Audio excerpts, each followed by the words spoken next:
வாழ்க வளமுடன். அன்னை பாலா திரிபுர சுந்தரியின் கருணையினால் இந்த உலக மக்கள் அனைவருக்கும் நல்லதே நடக்கட்டும்.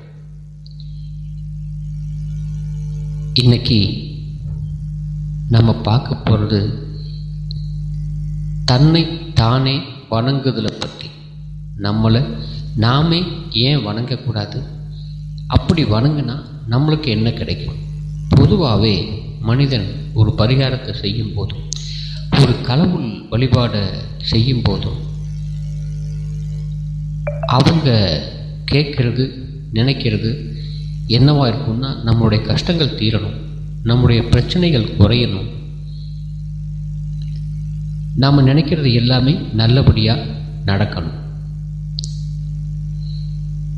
அப்போது எந்த ஒரு காரியம் செய்தாலும் அதையே ஒரு எதிர்பார்ப்போடு செய்கிறது மனிதனுடைய இயல்பு. இப்போ இந்த தன்னை தானே வணங்குதல் மூலியமாக என்ன விதமான நன்மைகள் கிடைக்கும் அப்படிங்கிறத பற்றி பார்க்கலாம். தன்னைத்தானே வணங்குதல் அப்படிங்கிறது தன்னை மதிப்பது, தன்னை மேம்படுத்துவதற்கான முதல் படி அப்படின்னு சொல்லி ஒரு பொருள் இருக்கு. இதில் 4 விதமான தன்மைகளை நம்மளுக்கு கொடுக்கும். என்னென்னா, தன்னம்பிக்கை, தன்னை மதிக்கிறது, தன்னை மதிப்பது, தன்னம்பிக்கையை அதிகரிக்கும்.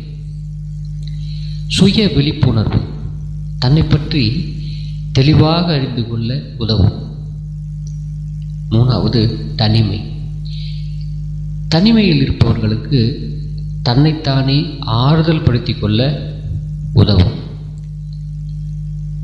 4வது மனோபலம், அதாவது எந்த விதமான கடினமான சூழ்நிலையிலும் கூட